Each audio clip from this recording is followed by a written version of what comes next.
할렐루야. 이렇게 부활의 아침, 영광스러운 아침에 예수님 앞에 나오신 우리 사랑스러운 우리 성도 여러분, 주님으로 환영하고 축복합니다. 오늘은 1년 중에 우리에게 가장 기쁘고 즐겁고 영광된 날입니다. 우리 모두 부활하신 우리 예수님을 힘차게 찬양하겠습니다.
부활하신 예수님을 믿으십니까? 아멘. 그럼 기쁘십니까? 그럼 다 함께 선포합시다. 우리 주님은 살아계십니다. 다시 우리 주님은 살아계십니다. 네, 그러면 우리 옆에 분, 앞에 분, 뒤에 분 반갑게 인사드리면서 우리 예수님은 살아계십니다. 같이 인사하시겠습니다.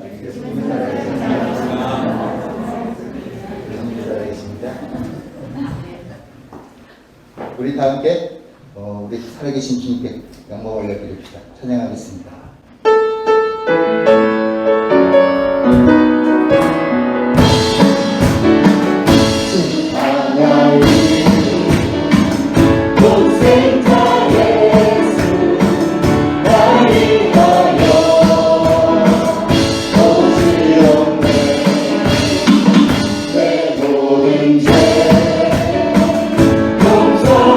용서하시고 그분에서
자리에서 일어나셔서 우리 주님 앞에 큰 영광 올려드리면 모두 일어나시겠습니다. 모두 일어나 주세요.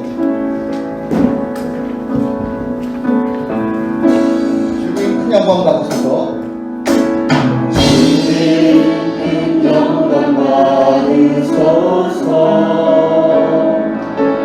홀로 찬양 받으소서. 모든 이름 위에 뛰어난 그 이름 온 땅과 하늘이 다 찬양해. 평범하게 우리 무릎 꿇고 주님 앞에 영광 돌리세. 모두 전하세. 독생자의 예수 주님께 찬양 드리리. 모든 영광과 존귀와 인정 받으소서. 받으소서. 영광과 존귀와 인정 받으소서.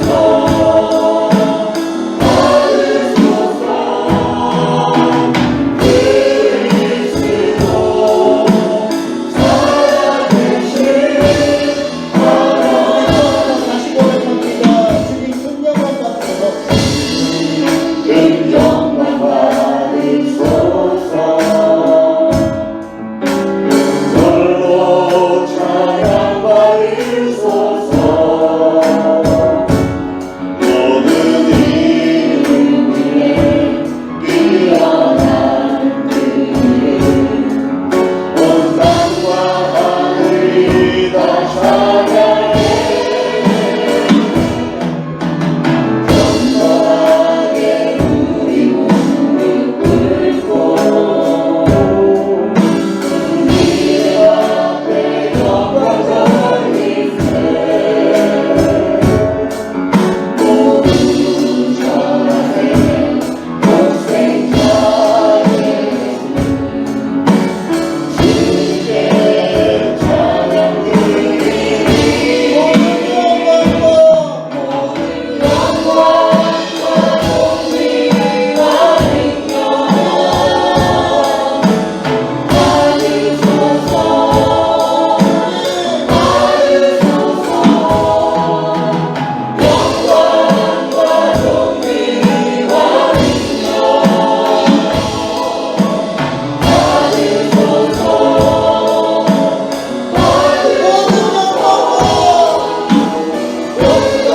영광과 존귀와 인정 받으소서.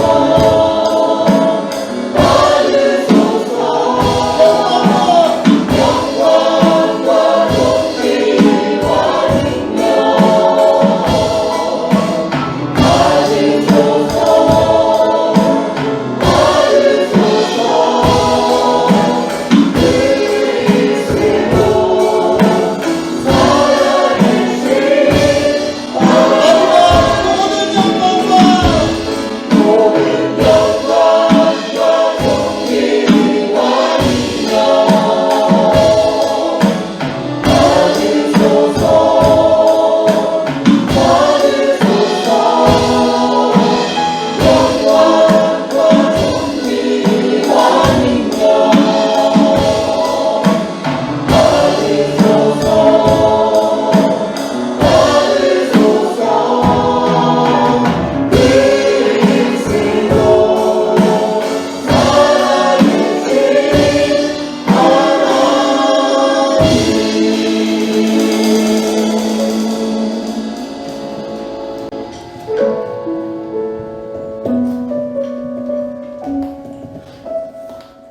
하나님께서 그를 사망의 고통에서 풀어 살리셨으니 이는 그가 사망에 매여 있을 수 없었습니다. 예수께서 이르시되 어찌하여 두려워하며 어찌하여 마음에 의심이 일어나느냐. 내 손과 발을 보고 나인 줄 알라. 또 나를 만져보라. 영은 살과 뼈가 없으되 너희 보는 바와 같이 나는 있느니라. 그러나 이제 그리스도께서 죽은 자 가운데서 다시 살아나사 잠자는 자들의 첫 열매가 되셨도다. 예수께서 이르시되 나는 부활이요 생명이니 나를 믿는 자는 죽어도 살겠고 무릇 살아서 나를 믿는 자는 영원히 죽지 아니하리니 이것을 내가 믿느냐. 이르되 주여 그러하외다. 주는 그리스도시요 세상에 오시는 하나님의 아들이신 줄 내가 믿나이다. 아멘. 우리 시간 하나님 앞에 참회의 기도 각자 올리겠습니다. 기도합니다. 하나님 아버지 은혜를 감사를 드립니다. 오늘도 거룩한 주일, 특별히 오늘은 부활 주일을 저희들에게 허락하셔서 저희들에게 영원한 생명의 참 소망을 주시니 감사를 드립니다. 오늘도 사랑하는 성도들이 부활 주일에 영과 진리로 정성을 다하여 하나님께 올려드리는 이 예배를 하나님 기쁘게 음양하시고 저희들의 정성을 좋게 여기시고 흐뭇해하시며 하나님의 기뻐하심이 저희들에게도 하감이 되어지는 시간이 되기를 소원합니다. 이 시간은 참회의 시간, 불초종 지나온 삶을 돌아보면서 특별히 지나간 한 주간 동안 우리 주님의 고난에 동참하면서도 여전히 저희들은 연약한 죄인인 것을 다시 한번 발견하며 하나님 앞에 참회의 기도를 올립니다. 하나님 저희들의 연약함을 긍휼히 여겨 주옵소서. 저희들은 분명히 마음은 원이로되 정말 하나님 앞에 충성을 다하며 하나님의 뜻 가운데 살려고 애를 쓰면서도 저희들은 늘 쓰러지고 넘어질 수밖에 없는 연약한 존재임을 고백을 합니다. 그러기에 우리는 예수 그리스도의 보혈이 필요합니다. 예수님의 보혈로 저희들의 모든 죄를 깨끗이 씻으시사 오늘 저희가 예배를 올려드리는 저희들의 모습을 하나님은 죄 없다 칭하시며 우리의 예배를 기쁘게 음양하여 주옵소서. 이제 예배를 통해서 모든 영광을 하나님께서 거두어 주옵소서. 예수 그리스도의 이름으로 간절히 기도합니다. 아멘. 다 같이 사도신경으로 신앙 고백 드리겠습니다. 전능하사 천지를 만드신 하나님 아버지를 내가 믿사오며 그 외아들 우리 주 예수 그리스도를 믿사오니 이는 성령으로 잉태하사 동정녀 마리아에게 나시고 본디오 빌라도에게 고난을 받으사 십자가에 못 박혀 죽으시고 장사한 지 사흘 만에 죽은 자 가운데서 다시 살아나시며 하늘에 오르사 전능하신 하나님 우편에 앉아 계시다가 저리로서 산 자와 죽은 자를 심판하러 오시리라. 성령을 믿사오며 거룩한 공회와 성도가 서로 교통하는 것과 죄를 사하여 주시는 것과 몸이 다시 사는 것과 영원히 사는 것을 믿사옵나이다. 아멘. 모두 착석하시고 함께 기도하시겠습니다. 생명의 주인 되신 창조주 하나님, 십자가에 달리심으로 고난을 받으시고 죽으심으로 우리의 죄를 담당하시고 무덤에 묻히심으로 구원을 이루시고 부활로 승리하신 예수님을 찬양합니다. 골고다 언덕을 올라가면서 남기신 핏자국마다 고인 주님의 사랑으로 우리의 허물과 죄를 용서하여 주시옵고 주님을 십자가에 못 박던 죄인의 손을 용서와 사랑의 손길로 변화시켜 주시고 탐욕과 이기심으로 가득한 우리 마음을 베품과 나눔의 기쁨으로 가득 채워 주옵소서. 사랑의 주님, 지난 한 주간도 세상 속에 살면서 입으로는 주님의 제자라 하면서도 베드로처럼 삶의 위기 앞에서 주님을 부인합니다. 주님을 따랐던 마리아와 여인들처럼 부활을 예고하신 예수님의 말씀을 흘려버리고 무덤에 향품을 가지고 시체를 찾아가던 감정에 치우친 신앙을 하였습니다. 출애굽한 이스라엘 백성들처럼 광야의 험난한 인생길 때문에 주님을 원망하고 완약하여 하나님을 거역하고 죄악의 길로 행하였습니다. 저희의 나약함과 연약함을 불쌍히 여겨주시어 죄를 씻겨 주시옵시고 온전케 하여 주시기를 간구합니다. 새로운 시대를 준비하기 위하여 선출한 대통령에게 지금까지 힘들고 어려운 이때 새로운 시대에 준비할 필요한 인재들을 영적 분별력을 가지고 선별하게 하시어서 이 나라가 온전히 하나님을 경외함으로 의로운 나라 되게 하시고 주님의 진리로서 통치되는 나라 되게 도와주시옵소서. 주께서 서로 협력하여 선을 이루시라는 말씀 위에 세워진 성전, 이 시간 이후로는 주님의 인도하심을 믿사오니 어떠한 고난과 역경이 와도 주님의 더 크고 놀라운 것들로 변화시켜 주시옵고 채워주심으로 인하여 체험하게 하시어서 성도 간의 신뢰와 사랑이 넘치는 교제로 한마음 되어 하나로 나아가는 좌로나 우로나 치우치지 않는 초심만을 나누는 진정한 저희들 성도들 되게 도와주시옵소서. 택함 받은 백성들에게 구원의 은혜를 주시고 사망에서 생명으로 옮기시어 영생을 주시는 하나님, 이 시간 아버님의 말씀을 선포하시는 저희 목사님과 함께하여 주시옵소서.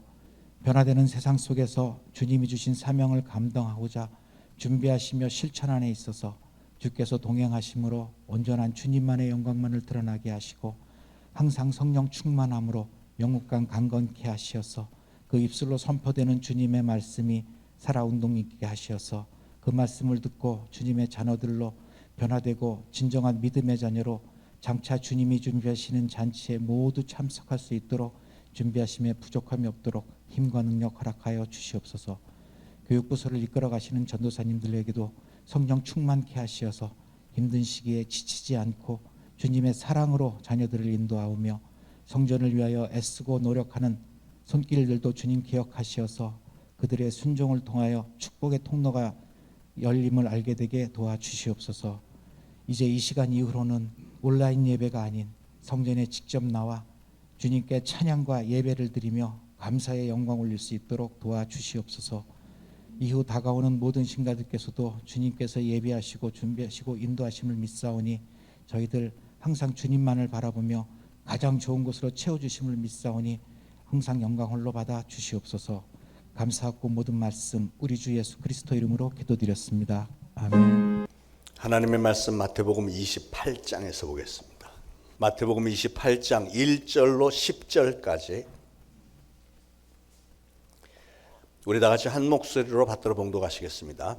안식일이 다 지나고 안식 후 첫날이 되려는 새벽에 막달라 마리아와 다른 마리아가 무덤을 보려고 갔더니 큰 지진이 나며 주의 천사가 하늘로부터 내려와 돌을 굴려내고 그 위에 앉았는데 그 형상이 번개 같고 그 옷은 눈같이 희건을 지키던 자들이 그를 무서워하여 떨며 죽은 사람과 같이 되었더라. 천사가 여자들에게 말하여 이르되 너희는 무서워하지 말라. 십자가에 못 박히신 예수를 너희가 찾는 줄을 내가 아노라. 그가 여기 계시지 않고 그가 말씀하시던 대로 살아나셨느니라. 와서 그가 누우셨던 곳을 보라. 또 빨리 가서 그의 제자들에게 이르되 그가 죽은 자 가운데서 살아나셨고 너희보다 먼저 갈릴리로 가시나니 거기서 너희가 배우리라 하라. 보라 내가 너희에게 일렀느니라 하거늘 그 여자들이 무서움과 큰 기쁨으로 빨리 무덤을 떠나 제자들에게 알리려고 다름질할세 예수께서 그들을 만나 이르시되 평안하냐 하시거늘 여자들이 나가 그 발을 붙잡고 경배하니 이에 예수께서 이르시되 무서워하지 말라. 가서 내 형제들에게 갈릴리로 가라 하라. 거기서 나를 보리라 하시니라. 아멘. 오늘 봉독한 본문에 두 여인이 아침 일찍이 예수님의 무덤에 찾아갔다가 깜짝 놀랄 만한 사건을 경험을 합니다. 여인들이 무덤에 가서 도착해서 보는 그 앞에서 갑자기 큰 지진이 나더니 하늘에서 천사가 내려와서 무덤을 덮었던 커다란 바위돌을 옆으로 밀어제치고 그 위에 앉았는데 그 천사의 형상이 마치 번개와도 같았다 그랬어요. 그냥 번쩍번쩍하는 그런 번개와 같았고 그 옷은 눈같이 희었다 그랬습니다. 무덤을 지키던 병사들이 얼마나 무서워서 떨었던지 사시나무처럼 덜덜덜덜 떨다가 죽은 사람처럼 됐다 그랬습니다. 천사가 여자들에게 말합니다. 무서워하지 말라. 너희들 예수님 찾으러 왔지. 그는 여기 계시지 않고 그가 말씀하셨던 대로 다시 살아나셨느니라. 와서 누우셨던 곳을 보라. 그랬고 누가복음 24장에 3절에 보니까 이렇게 돼 있어요. 돌문이 열린 것을 보고 들어가니 주 예수의 시체가 되지 아니하더라 그랬습니다. 그러니까 무덤이 비어 있는 거죠. 예수님이 부활하셨기 때문에 더 이상 그 자리에 계시지 않았습니다. 여러분, 예수님의 그 빈 무덤은 예수 그리스도의 부활을 입증하는 아주 확실한 증거 중에 하나가 되었습니다. 천사가 또 말했습니다. 빨리 제자들에게 가서 예수가 죽은 자 가운데서 살아나셨고 너희보다 먼저 갈릴리로 가시나니 거기서 너희가 배우리라 하라. 이런 장면 상상을 해보세요. 얼마나 무서웠겠습니까?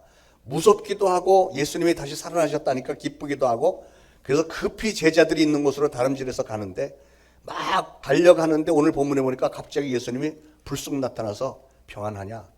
얼마나 놀랬겠어요. 그러면서 하시는 말씀이 가서 내 형제들에게 갈릴리로 가라 하라.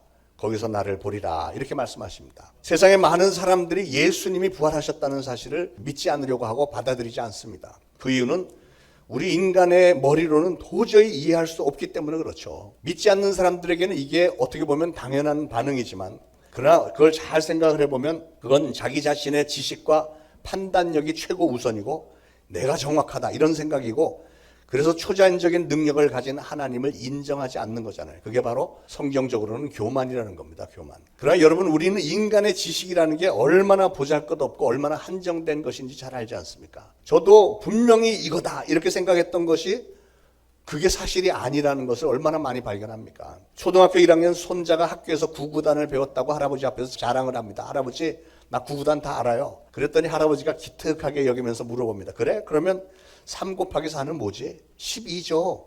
와, 잘하는데? 그럼 6 곱하기 7은 42죠. 그랬더니 그러면 13 곱하기 12는?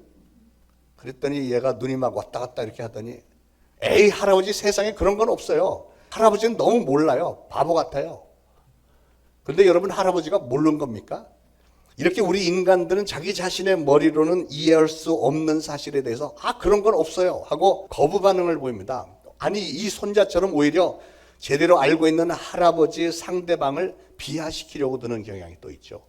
그러나 그런 거부 반응이 항상 옳은 것은 아니지 않습니까? 예수님이 부활하신 사건에 대해서 얘기를 들으면서도 사람들의 마음속에는, 아니 죽은 사람이 도대체 어떻게 살아난단 말입니까? 이런 거부 반응을 보이는 사람이 있지만, 그러나 성경은 역사 속에 있었던 사건들을 있었던 그대로 자세히 기록을 해놓은 겁니다.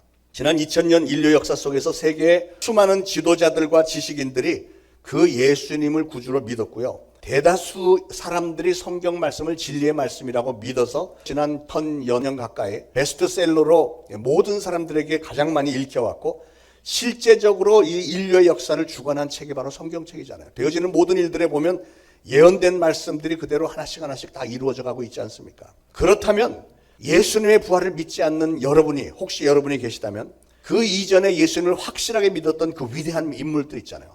수많은 나라의 대통령을 위시해서 위대한 과학자들, 지도자들, 수많은 사람들보다 여러분이 지식과 지혜와 분별력이 더 확실하게 많이 있지 않은 이상은 무조건 거부 반응부터 보이지 마시고, 그러면 도대체 성경은 예수님의 부활에 대해서 뭐라고 얘기를 하는지 좀 호기심과 궁금증을 가지고 읽어보기도 하시고, 묵상도 해보시고, 또 여러분 담임 목사의 설교도 좀 진지하게 들어보시고, 마음문을 활짝 열고 그 부활하신 예수님을 오늘 확실하게 만나심으로 영접하게 되기를 축원을 드립니다. 우리 기독교의 신앙은 성경에 나타나는 무슨 오병이어의 기적이나 수많은 병자들을 고친 이런 사건들은 사실은 없어도 별 지장이 없습니다. 그러나 이 십자가상의 예수님의 죽음과 그리고 사흘 만에 부활하신 이 사건이 없다면 우리 기독교는 다른 종교와 다를 바가 하나도 없죠. 그래서 우리 기독교인들에게 1년 중 가장 중요한 예배는, 저는 개인적으로 생각하기를 성금요 예배가 가장 중요하고, 두 번째로 부활주일이 가장 중요하다고 생각을 합니다. 왜냐하면 우리 기독교 신앙에서 가장 중요하게 생각하는 이 구원이라고 하는 것은 십자가 위에서 예수님이 죽으신 그 사건과 사흘 만에 부활하신 그 사건이 없이는 있을 수가 없는 것이기 때문에 그렇습니다. 예수님이 부활을 하셨기 때문에 예수님의 모든 사역이 우리에게 놀라운 생명력과 진정한 의미와 가치가 있는 겁니다.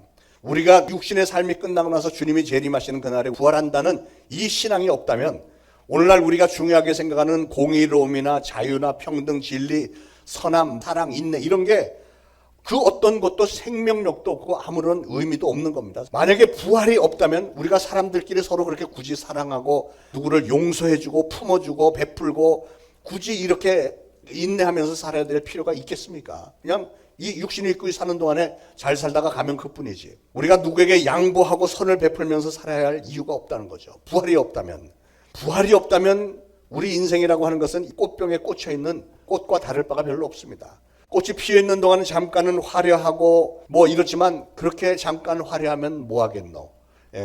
한 줌의 흙으로 다 돌아가고 마는 거죠. 우리 육신이라고 하는 것은 세월이 조금만 지나면 다 쓸데없어져 버리는 겁니다. 그러나 여러분, 부활이 분명히 있기 때문에 우리 인생의 미덕들은 다 소중하고 생명과 진정한 가치가 있는 줄로 믿으시기 바랍니다. 우리는 예수님의 부활을 어떻게 증명할 수 있을까요? 예수님이 돌아가셨고 부활하셨던 그 2000년 전 1세기 초대교회 때부터 예수님이 죽으셨다가 부활하신 그 사건을 부인하는 이론들이 많이 나왔습니다. 예를 들면 어떤 사람은 예수님이 완전히 죽으셨던 게 아니라 그냥 의식을 잠깐 잃고 장사되었다가 사흘 만에 정신 차리고 다시 일어난 거야 라고 주장하는 가사설이 있고요. 또 제자들이 예수님의 시신을 훔쳐다가 부활을 조작했다는 그 도난설 그리고 조작설도 있고, 또한 예수님을 너무 사모하면서 기다리던 사람들에게 어떤 환상이 보여졌는데 그 환상을 진짜인 줄 착각한 거다라고 하는 환상설도 있고, 별의별 가설들이 굉장히 많습니다만, 그러나 그때 되어진 정황들로 다 종합해서 논리적으로 생각을 해볼 때 그런 그 어떤 이론들도 오히려 이 부활보다 더 불가능한 얘기들을 하고 있는 겁니다. 왜냐하면 아까 우리가 봉독한 대로 이 무덤은 돌 무덤인데, 동굴인데, 동굴 구멍이 있으면 위에서부터 아래로 커다란 바위를 굴려갖고 이 동굴 입구를 꽉 막은 거예요. 그러니까 엄청나게 무겁기 때문에 뭐 10명이 와서 지렛대로 이렇게 들쳐내려고 해도 그 돌이 열리는 게 아닙니다. 그냥 꽉 막혀 있는 거고, 더군다나 로마 군병들이 밤새 여러 명이 겹겹으로 지키고 있었는데 누가 거기 들어가서 그걸 열 수 있겠느냐고요. 이런 것을 일일이 변론하자면 우리가 뭐 며칠 동안 변론을 해도 끝이 없겠지만 생략을 하고, 무덤은 그렇게 열기가 힘들고 군인들이 잔뜩 경비하고 있었기 때문에 열 방법이 없었고요. 게다가 부활하신 예수님을 목격했던 사람들의 기록이 굉장히 많잖아요. 우리가 봉독한 오늘 본문에도 여인들 2명이 천사가 와서 직접 돌 무덤을 여는 것을 보았고, 그 무덤 안에 들어가서 예수님의 시신이 없는 것도 보한 여인이 있었고, 그리고 며칠 후에는 예수님이 직접 12 제자들에게 나타나셨고, 또 다른 여인들에게도 나타나셨고, 엠마오로 걸어가던 2 제자에게 나타나셔서 같이 걸어가시기도 했고, 그리고 예수님이 부활하신 후에 40일 동안 이 땅에 같이 제자들과 같이 다니셨는데 그 40일 동안에 만난 수많은 제자들이 또 있고요. 그리고 40일 후에 승천하실 때 500명이나 되는 성도들이 예수님을 승천하는 모습을 다 지켜본 그런 기록들이 다 있지 않습니까? 그러니까 예수님을 극렬히 반대했고 거부했고 교회를 핍박하는 일에 앞장섰던 사람 하나 있었잖아요. 사울이라는 사람. 이 사람에게도 부활하신 예수님은 다메섹 도상에서 아주 찬란한 빛과 음성으로 그를 만나주셨고, 그렇게 부활하신 예수님을 만나는 순간 사울은 너무나도 큰 충격을 받고 회개한 것은 물론 그가 그 찬란한 빛 때문에 눈이 확 멀어버렸었는데 아나니아 선지자에게 안수기도를 받고 눈도 뜨게 되고 성령을 받고 완전히 새 사람이 되었고요. 그 후에 이 사울은 자기의 남은 삶을 평생 예수 그리스도의 부활을 증거하고 다니는 예수님의 증인으로서의 삶을 살았지 않습니까? 그래서 사도 바울이 된 거잖아요. 그런데 여러분 생각을 해보세요. 실제로 사울이나 예수님의 제자들이나 이후로 수많은 사역자들이 부활하신 예수님을 확실하게 만나지 않고서야 어떻게 그렇게까지 헌신이 될 수 있겠습니까? 이런 성경의 기록들이, 그리고 이 기독교의 역사 속에서 수많은 헌신자들, 순교자들이 바로 예수 그리스도의 부활을 증거해주는 증거물이 되는 겁니다. 이렇게 부활하신 예수님을 직접 만나는 체험을 했기 때문에, 또 성령을 받았기 때문에 초대교회 성도들은 순교를 당하면서까지 칼이 막 목에 들어오고 막 톱으로 이게 막 목을 자르고 이렇게 했어도 전혀 거리낌 없이 나는 절대로 예수님 배반 안 한다. 예수님은 살아계시다. 예수님 부활하셨다. 이거 증거하면서 갔지 않습니까? 자기에게 그런 확실한 체험이 없었다면 그렇게까지 할 수 있는 사람이 없죠. 어떤 이슬람 교도가 기독교인을 만나서 자랑하기를, 아라비아 메카에 가면 우리 교주 마호메트의 분묘가 있는데 지금도 그 분묘 안에 관에는 그 마호메트의 시신이 정말 쌩쌩하게 잘 보존되어 있습니다. 그걸 자랑합니다. 그랬더니 이 기독교인이 하는 말에 맞습니다. 당신들은 모하메트의 무덤과 시신을 자랑하지만 우리 기독교는 예수 그리스도의 빈 무덤을 자랑합니다. 왜냐하면 예수님은 부활하셨기 때문에, 그리고 우리에게 약속하신 대로 우리도 죽음 이후에 부활하는 날이 있고 들려올림을 받고 영원토록 천국에 가서 살 것을 확신한다는 거죠. 여러분, 우리는 어떻게 하면 예수님이 부활하신 사실을 증거할 수 있을까요? 기독교 신학에 험증학이라는 게 있습니다. 험증학이 뭐냐면 역사적인 증거들과 과학적인 검증을 통해서 예수 그리스도의 생애와 이적과 부활 사건들, 이런 것들을 증명한 자료들을 연구한 것을 가리켜 험증학이라고 하는데, 이 험증학에서 예수 그리스도의 빈 무덤은 대단히 중요한 증거 자료가 됩니다. 수많은 사람들이 예수님의 무덤이 빈 것을 보았고, 또한 성경에 나타난 것만도 500명이 넘는 사람들이 부활하신 예수님을 실제로 목격을 했기 때문에, 그리고 그들이 사방에 다니면서 예수가 부활하셨다고 그 많은 사람들이 증거를 하니까 예루살렘과 유다 나라 전체가 난리가 났습니다. 특히 예수님을 죽이는 데 앞장섰던 대제사장, 서기관, 장로들, 이런 사람들이 모든 방법을 총동원해서 예수 믿는 사람들을 핍박을 하고 박해하고 저지를 해대고 하는데도 놀랍게도 이 예수 믿는 사람들은 기쁨으로 순교를 당하는, 돌팔매질 하는데도 스테반 같은 사람은 막 미소를 지면서 할렐루야 그러면서 돌 맞으면서, 아니 고통 가운데 돌 맞아 죽는 사람이 어떻게 그렇게 미소를 지을 수 있냐고요. 기쁨으로 수많은 사람들이 순교를 합니다. 그 이후로도 지난 2000년 동안 수도 셀 수 없이 많은 사람들이 예수 그리스도가 부활하셨다고 증거를 해야 되는데, 그들에 대한 핍박과 박해는 끝이지를 않았고 동시에 순교자들이 끝이지 않았습니다. 그런 상황을 들면서 험증하게 논리는 이겁니다. 뭐냐면, 만약에 예수의 제자들이 예수님의 시체를 감춘 거였다면 제자들은 그렇게까지 순교하기까지는 절대로 하지 않았을 거다. 왜냐하면 사람들은 거짓말을 사실이라고 주장하면서 목숨까지 바치는 사람은 흔하지 않기 때문이라는 거죠.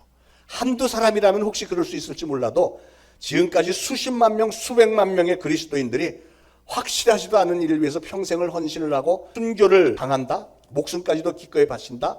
이거는 상식적으로 있을 수 없는 일이라는 겁니다. 그래서 부활의 첫 번째 증거는 빈 무덤입니다. 다시 말씀드리지만 그 당시 밤새 무덤을 지키는 병사들이 있었는데도 어느 틈에 그 육중한 무덤문이 그 커다란 바위가 옮겨졌고 순간적으로 그 무덤이 비어 있었다고 하는, 그렇게 될 수 있었던 유일한 길은 오늘 성경에 기록된 대로 힘이 센 천사가 커다란 바위 문을 열었고 예수님이 부활해서 그 무덤에서 나가셨을 경우에나 그게 가능한 일이지, 다른 방법으로는 절대로 불가능한 일이었다는 것이죠. 자, 누가복음 24장에 예수님의 죽음에 대해서 많은 실망과 좌절을 하고 엠마오로 내려가던 두 제자가 있었습니다. 근데 그들이 가는 길에 누군가가 불쑥 들어와서 같이 대화를 하는데, 예수님이죠. 부활하신 예수님이 들어와서 같이 대화를 하는데 처음에는 이 사람들이 예수님을 몰라봤다는 거예요. 그러니까 영적인 눈이 가려서, 그래서 자기들도 모르게 예수님에 대해서 얘기를 했습니다. 나사렛 예수가 이스라엘을 속량할 자라고 우리가 기대를 많이 걸었는데 그가 비참하게 죽고 말았습니다. 그런데 이상한 일이 생겼어요. 어떤 여자들이 새벽에 무덤에 갔더니 천사가 있었고 무덤이 비어있다고 합니다. 그래서 그 사람들이 예수님이 부활하셨다고 해서 또 다른 제자들이 몇 명이 달려갔는데 거기 갔는데 빈 무덤만 있고 예수는 없다고 합디다. 뭐 이런 얘기를 해요. 그러고선 계속 엠마오로 가는 겁니다. 그러니까 이 상황이 뭐냐면, 이 답답한 제자들의 마음은 예수님이 부활하셨다는 소식을 듣기는 했지만 여전히 믿지 않는 거예요. 아니 상식적으로 그런 얘기를 들으면, 아니 어떻게 무덤 문이 그렇게 쉽게 열렸을까? 어째서 그 무덤이 비어 있었을까? 이렇게 앞뒤를 맞추어서 이해를 해보려고 하는 노력이라도, 생각이라도 좀 있어야 될 텐데 그런 것도 없이 그냥 아유 예수 끝났어, 이제 다 끝장이야. 그러고선 엠마오 자기네 그 시골로 그냥 내려가는 겁니다. 얼마나 답답한 모습입니까? 그런데 여러분, 그 사람만 그런 게 아니고 사람들은 대부분 그렇게 생각을 합니다.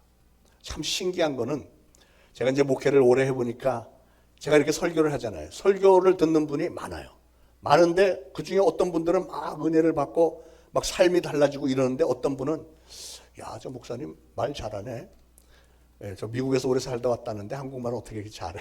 뭐 그런 수준으로, 아, 오늘도 맞는 말씀 하셨어. 야, 정말 다 맞는 말이지. 삶은 전혀 변하지 않는, 그냥 수긍만 할 뿐이지. 그러고선 뭐 조금만 문제가 있으면 교회에서 무슨 문제가 있나 봐. 뭐 이러고서는 교회를 떠나기도 하고 막 이러잖아요. 그러니까 십자가 고통 가운데서 예수님이 죽는 모습을 보았기 때문에 오늘 다른 사람들이 무덤에 가서 빈 무덤이고 예수님 부활하셨다 뭐 이런 얘기를 들어도 그냥 안 믿어지는 거예요. 포기를 해버리는 겁니다. 그러나 오늘 본문에 천사가 분명히 말씀을 합니다. 그가 전에 말씀하신 대로 부활하셨느니라. 그러니까 그 빈 무덤은 죽음을 초월하고 부활하신 하나님의 놀라운 역사가 벌어졌다는 증거라는 겁니다. 증거.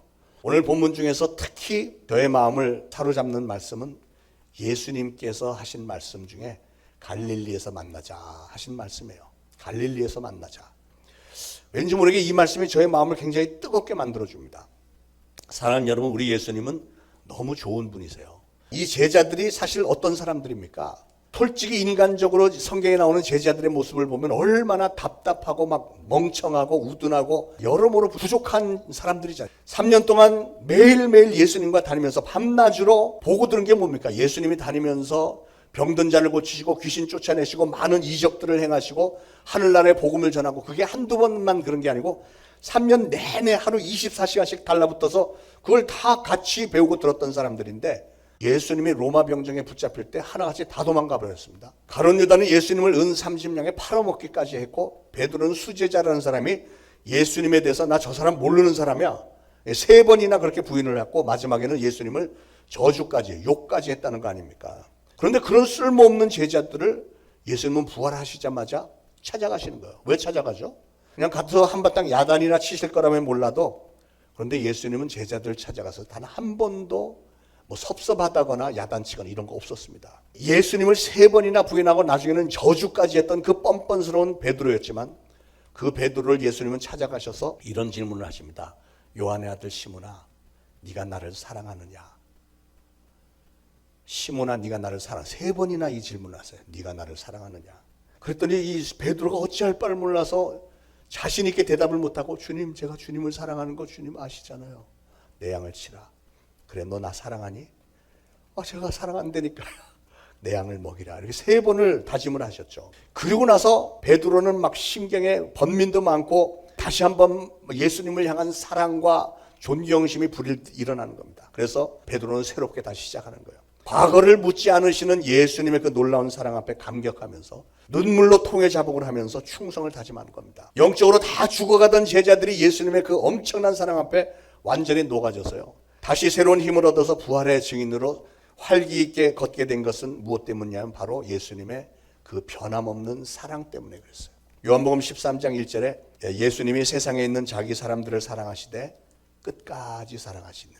우리 예수님은 우리를 사랑하실 때 사랑하다가 기분이 나쁘면 버리고 이러지도 않으시고 끝까지 사랑하시는 줄 믿으시기 바랍니다. 저는 오늘 여러분도 여러분을 향한 예수님의 그 동일한 끝까지 주시는 사랑을 발견하시고 새 힘을 얻으시기를 축원을 드립니다. 사랑하는 여러분, 부활하신 예수님을 우리는 그러면 어디서 만나야 될까요? 오늘 성경에 보니까 갈릴리에서 만나죠. 갈릴리에서. 여러분, 갈릴리는 어떤 곳입니까? 갈릴리는 그 예수님의 제자들의 생활의 터전이었고 삶의 현장이었습니다. 갈릴리는 제자들에게 처음 은혜의 장소입니다. 처음에 예수님을 만났고 예수님의 부르심을 받았고 은혜를 체험했던 잊을 수 없는 감격의 장소가 바로 갈릴리였고요. 바로 그곳에서 그들은 예수님 앞에 무릎을 꿇고 회개를 했던 것입니다. 오늘날 신앙인이라면 누구나가 다 이 갈릴리가 있을 것입니다.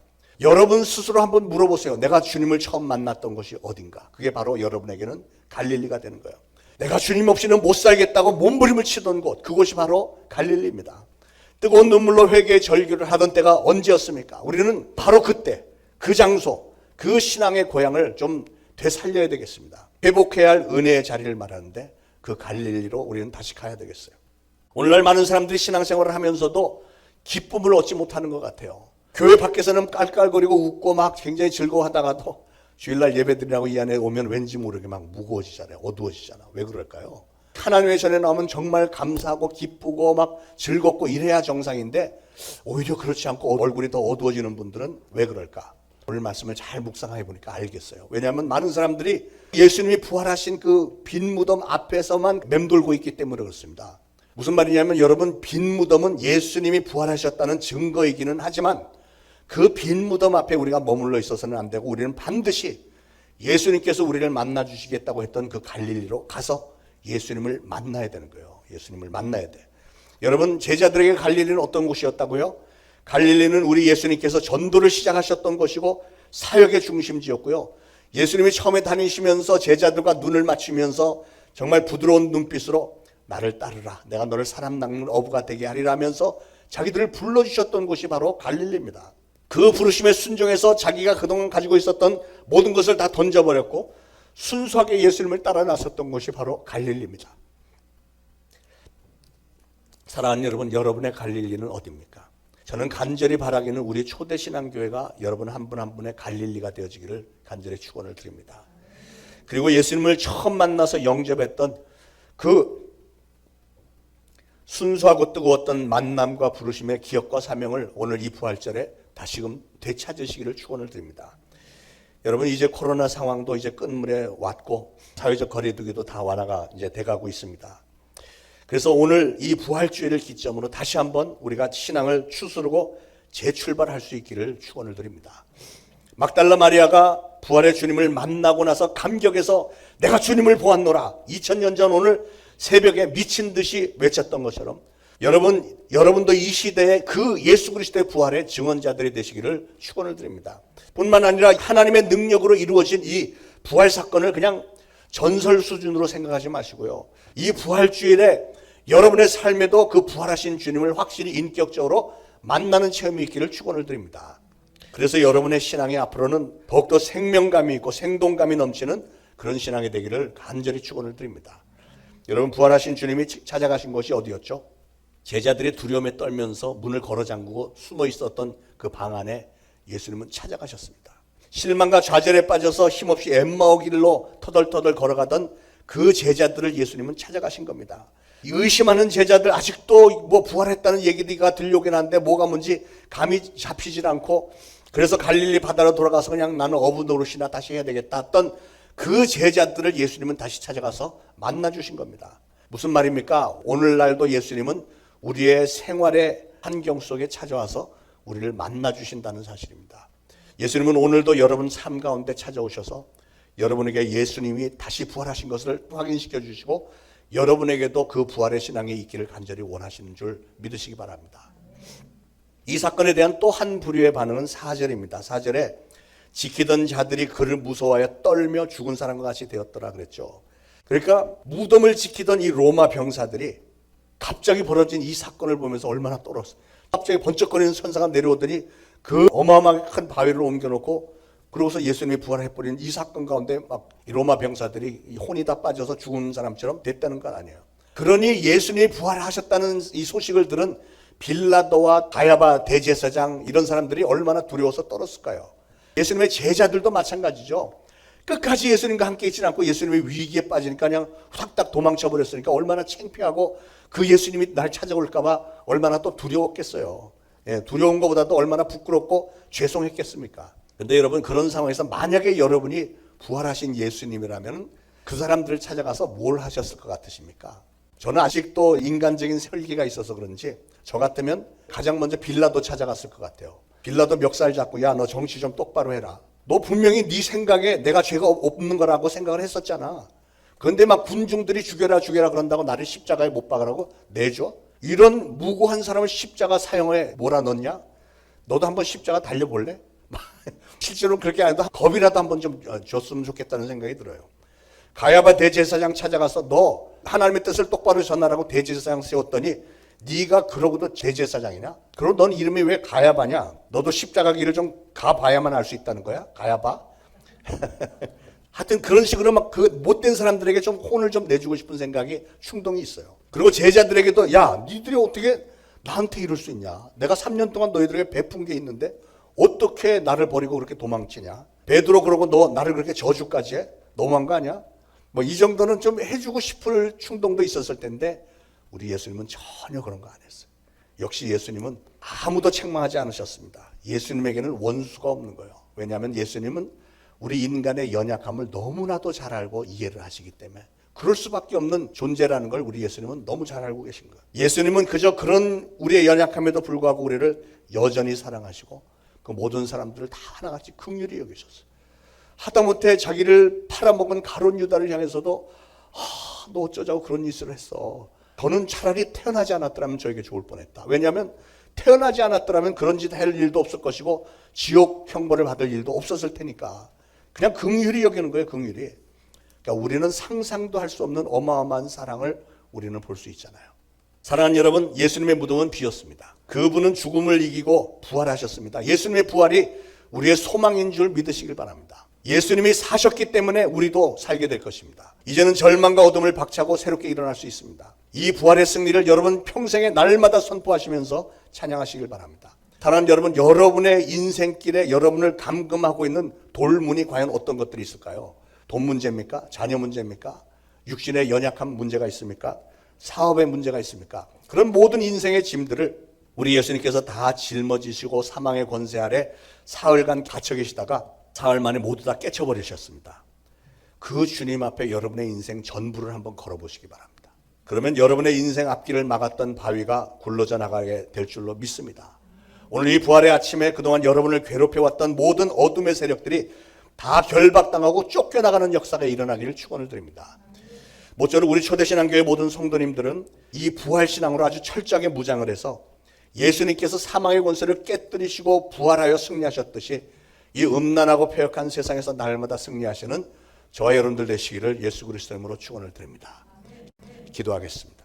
하나님 감사합니다. 이 영광스러운 부활의 아침에 부활하신 예수님을 찬양하며 예수님의 그 빈 무덤을 인해서 감사를 드립니다. 저희들은 때때로 주님을 배신했고 주님의 마음을 답답하게만 만들었었는데 그런 저희를 버리지 않으시고 끝까지 사랑하시고 우리의 갈릴리 초대신앙교회에서 우리를 만나주심을 감사합니다. 오늘 이 부활절을 기하여 그동안 우리 사랑하는 성도들을 붙들고 괴롭혀왔던 악한 영들이 다 결박당하고 돌문이 열리고 떠나가는 역사가 일어나기를 소원합니다. 내가 이제 나사렛 예수 그리스도로 명하노니 이 악하고 더러운 귀신들아, 우리 주님께서 특별히 사랑하시는 우리 초대신앙교회 성도들과 가정들과 직장 및 사업장에서 다 떠나갈지어다. 육신의 모든 질병들 가지고 떠나갈지어다. 가정의 불화를 일으킨 악한 영들은 다 떠나갈지어다. 물질의 축복을 가로막은 더러운 거짓 귀신들, 내가 부활하신 나사렛 예수 그리스도로 명하노니 우리 성도들에게서 다 떠나갈지어다. 성령님 역사하여 주시고 하나님께서 영광 거두어 주옵소서. 예수 그리스도로 간절히 기도합니다. 아멘. 자, 이 시간에는 우리 부활절이라서 특별 순서를 좀 준비했습니다. 은혜의 시간이 되기를 바랍니다.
계절은 흐르고 꽃은 피고 져도 시들지 않을 생명이 있네.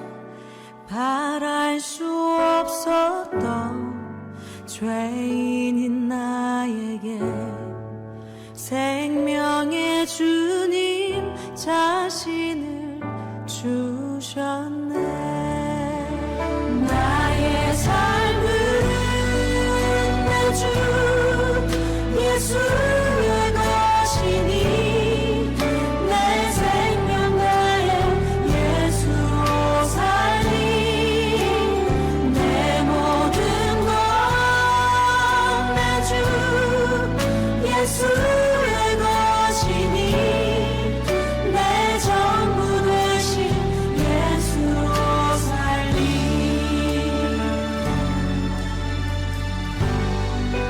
바람이 스치고 삶은 지나가도 꺼지지 않은 소망이 있네. 그 길을 떠나서 헤매는 자들이 주를 찾도록 나 살기 원하네. 나의 삶은 내 주 예수의 것이니 내 생명 나의 예수로 살리. 내 모든 것 내 주 예수의 것이니 내 전부 되신 예수로 살리. 그런즉 이제는 나 산 것 아니요 내 안에 주께서 사시는 것이라. 그런즉 이제는 나 산 것 아니요 내 안에 주께서 사시는 것이라.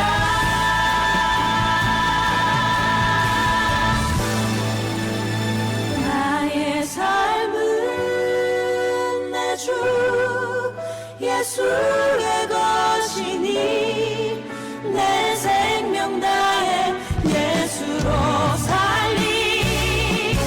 내 모든 것 내 주 예수의 것이니 내 전부 되신 예수로 살리.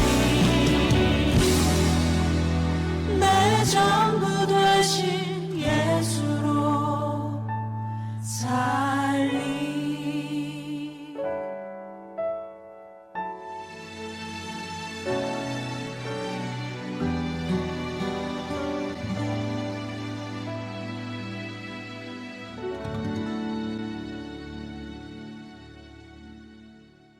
이렇게 정성을 다해서 준비해 주신 분들 참 감사드립니다.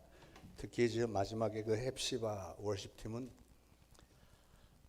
이게 현장에서 했으면 좋겠지만 사회적 거리두기 때문에 영상으로 매번 이렇게 보내드리게 돼서 참 안타까움이 있습니다.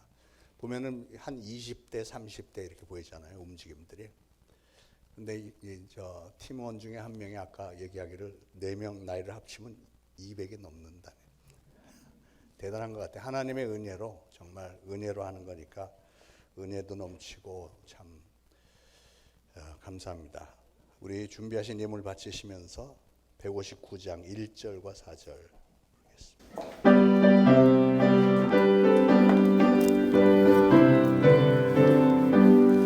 기뻐 찬송하세 주님 부활했네. 그 무덤의 권세 다 깨뜨렸네. 찬송하고 전파세 대속하신 주님 할렐루야 찬송하세 다시 사셨도다. 기뻐 찬송하세 죄를 사했으니 그 속에 앉느냐다 찬송하세 찬송하고 전파세 대속하신 주님 할렐루야 찬송하세 다시 사셨도다.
하나님 은혜를 감사합니다. 우리 주님께서 부활하심으로 저희들에게 영원한 소망을 주셨고 확신도 주심을 감사를 드립니다. 그것뿐만 아니라 우리가 육신을 입고 이 세상에 사는 동안에도 필요한 모든 것 다 채워주셨으니 감사합니다. 가정을 허락하셨고 귀한 가족들 주셨고 교회를 허락하셨고 성도들을 허락하셨고 또 물질의 풍요로움도 허락하셔서 굶지 않고 우리 하나님 앞에 또 더 많이 바치며 또 하나님으로부터 쓰임을 받는 가정들이 다 되게 하시니 감사를 드립니다. 예물 바치오니 하나님 기뻐하시며 두 손 들어 축복하심으로 이 쓰여지는 곳마다 예수 그리스도의 이름이 증거되게 하시고 바친 모든 손길들 축복하시어서 저들이 손으로 이 땅에 사는 모든 일들 위해 30배, 60배, 100배 이상의 결실이 매번 채워지게 하시고 이런 모든 일들을 저희가 기억하며 하나님께 더욱더 영광 돌리며 감사하는 성도들 되도록 성령님께서는 각별히 축복하옵소서. 예수 그리스도의 이름으로 감사하며 기도합니다. 아멘. 자, 교회 소식 알려드리겠습니다. 오늘 오후에 피택 권사 고시 있습니다. 이제 다 잘 되면은 다음 주가 창립 기념 예배고요. 창립 기념 예배는 11시 예배 때 모든 행사를 하려고 합니다. 그 권사 임직식까지 같이 겸해서 할 생각이고, 여러분들 소식 다 들으셨지만 사회적 거리두기가 내일부로 완전히 다 완화가 되는데 잠정적으로 교회에서 식사하는 거는 한 주간 유보입니다. 한 주간 지나고 다음 주까지도 식사가 안 돼요. 창립 기념 예배 때 애석하게 교회에서 식사는 못하고 그 다음 월요일부터는 또 됩니다. 그래서 우리가 뭐 예상했던 대로입니다만 5월 첫 주일이 5월 1일인데 5월 1일부터 모든 거는 아니고 거의 교육부서도 다 예배 각자 드리고 이제 식사도 다음 그 5월 1일부터는 가능하니까 식사도 좀 하고 수요 예배 부활시켜서 수요 예배 다시 하고요. 그 대신 수요 예배는 전엔 성경 공부 위주였는데 당분간은 수요 예배를 우리가 평상시 하던 금요 예배처럼 설교 짧게 하고 찬양하고 기도하는 시간을 좀 많이 갖도록 그렇게 하고 그래서 5월 첫 주부터 성가대도 다시 쓰기 시작하고 이렇게 될 겁니다. 그래서 그동안 그것을 위해서 기도를 해왔는데 지금 많이 완화가 되어 가고 있어요. 물론 숫자는 아직도 크지만 이제 정점을 찍었고 이제 급속도로 내려가고 있으니까 2주 지나면 모든 것이 거의 뭐 위험한 것은 없어질 것으로 믿습니다. 또 때에 맞춰서 5월 14일 토요일에는 우리 바자회가 있습니다. 전부터 계획했던 건데 또 그 날짜에 맞춰서 하나님께서 또 이렇게 상황을 만들어 주시는 것 같아서 감사한데 우리 모두 잘 협력해서 집에 좋은 물건인데 쓰지 않는 물건들이 있으면 기증도 해주시고 해서 이번에 바자회 좀 잘할 수 있기를 협조를 부탁을 드립니다. 자, 모두 일어나셔서 160장 1절 3절 부르시고 축도로 예배 마치겠습니다.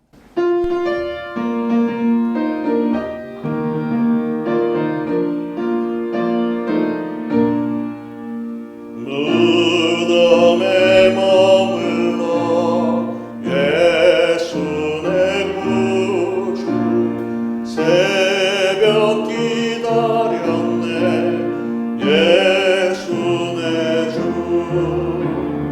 원수를 다 이기고 무덤에서 살아나셨네 어둠을 이기시고 나와서 성도 함께 길이 다스리시네 사셨네 사셨네 예수 다시 사셨네 거기 못 가두네 예수 내 구주 우리를 살리네 예수 내 주 원수를 다 이기고 무덤에서 살아나셨네 어둠을 이기시고 나와서 성도 함께 길이 다스리시네 사셨네 사셨네 예수 다시 사셨네 이제 우러러 죽어나 없기는 우리 구주 예수 그리스도의 무한하신 은혜와 하나님 아버지의 극진하신 사랑과 성령님의 감동, 감화, 교통, 위로하심이 오늘 이 거룩한 부활주일에 주님의 전에 나와 예배드리고 오늘 주신 말씀을 마음에 잘 새기며 우리 주님의 부활에 합당한 삶을 나도 살겠노라 다짐하는 모든 성도들 머리 위에 이제로부터 영원토록 항상 함께 있을지어다.